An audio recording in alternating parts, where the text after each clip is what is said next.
نحمدہ و نصلی علی رسولہ الکریم۔ دکھ اور تکلیف کا آنا ایک فطری چیز ہے، اور اس دنیا میں زندگی گزارتے ہوئے ہم میں سے ہر انسان ایک ڈش کھاتا ہے، اور وہ ڈش دکھ اور تکلیف کی ڈش ہے۔ ہر انسان دکھ اور تکلیف کو فیس کرتا ہے، اور ہر شخص کے پاس دکھ اور تکلیف کی کوئی نہ کوئی شکل موجود ہوتی ہے۔ شیخ سعدی رحمۃ اللہ علیہ کا شعر ہے فارسی میں، دروں دنیا کسے بے غم نہ باشد، کہ اس دنیا میں کوئی انسان بھی بے غم نہیں ہے۔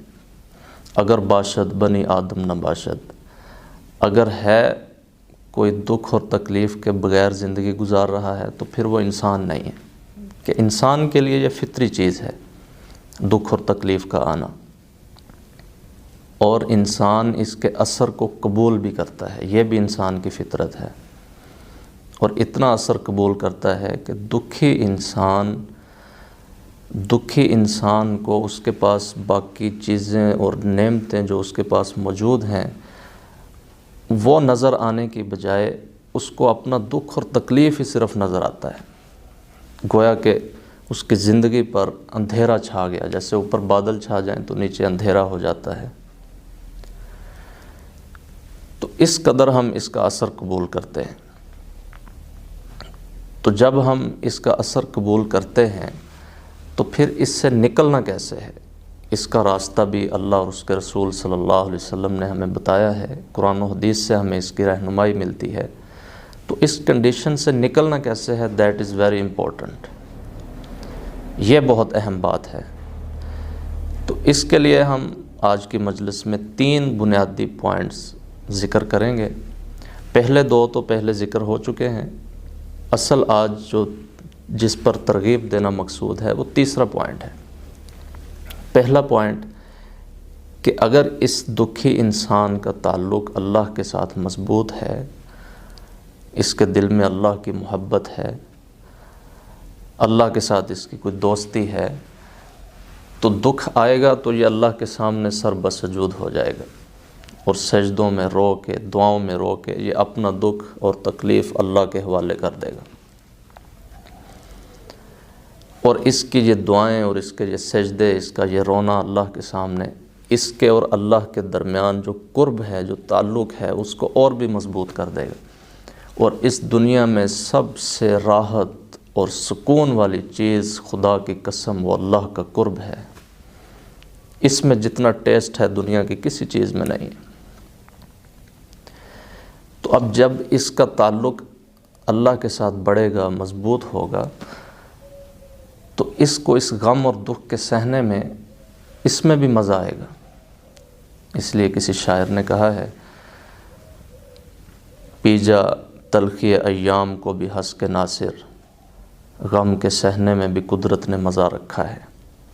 اور ڈاکٹر علامہ اقبال رحمۃ اللہ علیہ نے تو اخیر ہی کر دی، فرمایا کہ نہ مزہ مرنے میں باقی، نہ مزہ جینے میں، ایک مزہ ہے تو یہی خون جگر پینے میں۔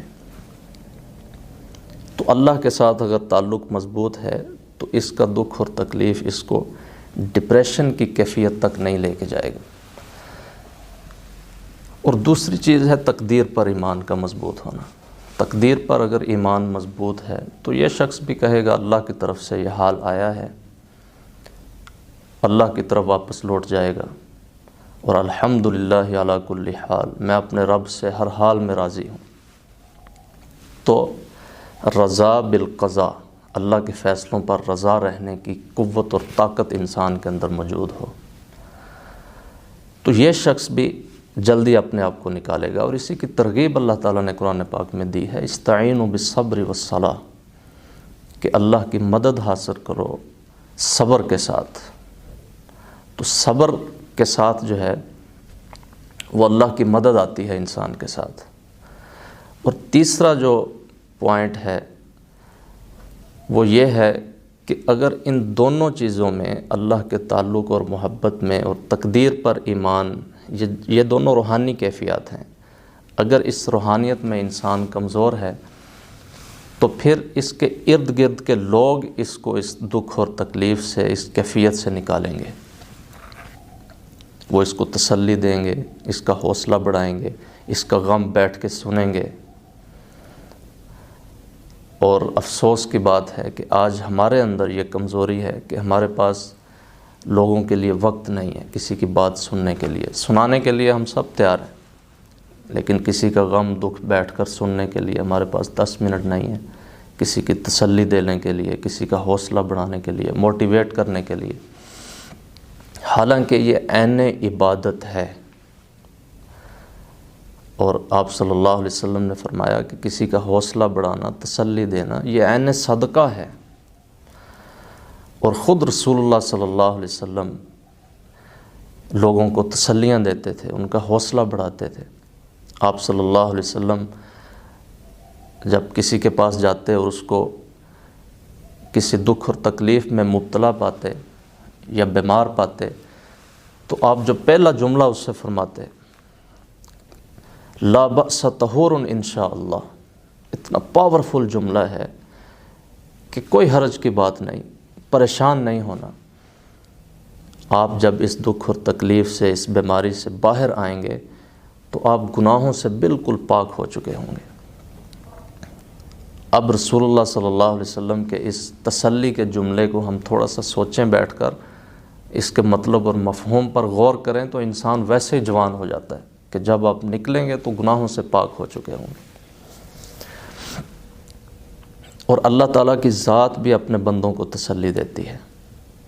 اور رب کائنات اپنی ربوبیت کے درجے سے اپنے آپ کو نیچے لا کے بندوں کے درجے میں اتار کر ان سے بات کرتے ہیں، اپنے آپ کو بندوں کے درجے میں اتار کر ان کو تسلیاں دیتے ہیں، حوصلہ بڑھاتے ہیں۔ قرآن پاک میں بے شمار واقعات ہیں، لیکن آج ایک واقعہ ہم ذکر کریں گے، بڑا انٹرسٹنگ اللہ تعالیٰ نے اس کو بیان فرمایا کہ اللہ تعالیٰ نے کیسے تسلی دی۔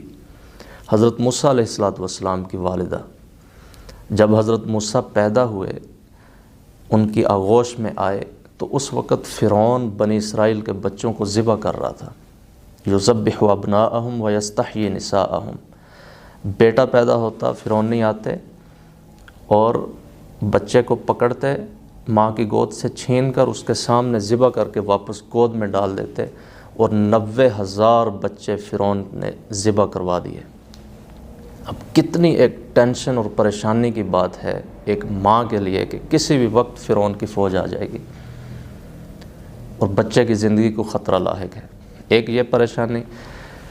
اب اللہ تعالیٰ نے حکم کیا دیا، ان کے دل میں القاء کیا کہ اس بچے کو لکڑی کے صندوق میں بند کر کے دریا میں ڈال دیں۔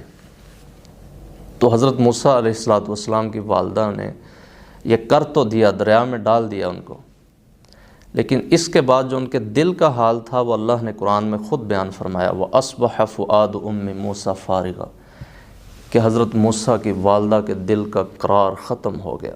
تڑپ اٹھی ماں، تڑپ اٹھی، چین نہ دن کو چین نہ رات کو سکون کہ میرے بچے کا کیا ہوگا۔ اللہ تعالیٰ فرماتے ہیں کہ اگر ہم یہاں اس ماں کو تسلی نہ دیتے، ان کادت لتبدی بہ لولا الربطنا علی قلبہا لتکون من المؤمنین، اگر ہم تسلی نہ دیتے تو ان کا دل مضبوط نہ ہو سکتا اور وہ اس غم کو برداشت ہی نہ کر پاتی اور وہ اللہ کے رازوں کو فاش کر دیتی۔ تو وہ تسلی کے الفاظ اللہ نے قرآن میں ہمیں سنائے ہیں کہ وہ میں نے تسلی کس طریقے سے دی۔ فرمایا لا تخافی ولا تحزنی، کہ اے میری بندی خوف مت کر، غمگین نہ ہو، انا رادوہ الیک، ہم آپ کے بیٹے کو، آپ کے بچے کو آپ کی طرف واپس لوٹائیں گے، وجاعلوہ من المرسلین، اور وہ آپ کے ساتھ زندگی بھی گزارے گا اور ہم اس کو نبی اور رسول بھی بنائیں گے۔ تو اللہ تعالیٰ بھی اپنے بندوں کو تسلی دیتے ہیں۔ تو ہمیں بھی چاہیے میرے محترم بھائیو دوستو کہ لوگوں کو تسلی دیں، لوگوں کا حوصلہ بڑھائیں۔ یہ عین عبادت ہے، صدقہ ہے۔ قرآن پاک میں اللہ تعالیٰ نے ہمیں حکم دیا، وَقُولُوا لِلنَّاسِ حُسْنًا، لوگوں کے ساتھ اچھے طریقے سے گفتگو کرو۔ وَقُلْ لِعِبَادِي يَقُولُوا الَّتِي هِيَ أَحْسَنُ، اے ہمارے حبیب صلی اللہ علیہ وسلم میرے بندوں سے کہو کہ لوگوں سے اچھے طریقے سے قول حسن اچھے طریقے سے گفتگو کریں، اور یہ تسلی دینا، حوصلہ بڑھانا، موٹیویٹ کرنا، یہ بالکل قول حسن کے اندر شامل ہے، ان آیت کے مفہوم و مطلب میں شامل ہے۔ کرو مہربانی تم اہل زمیں پر، خدا مہرباں ہوگا عرش بری پر۔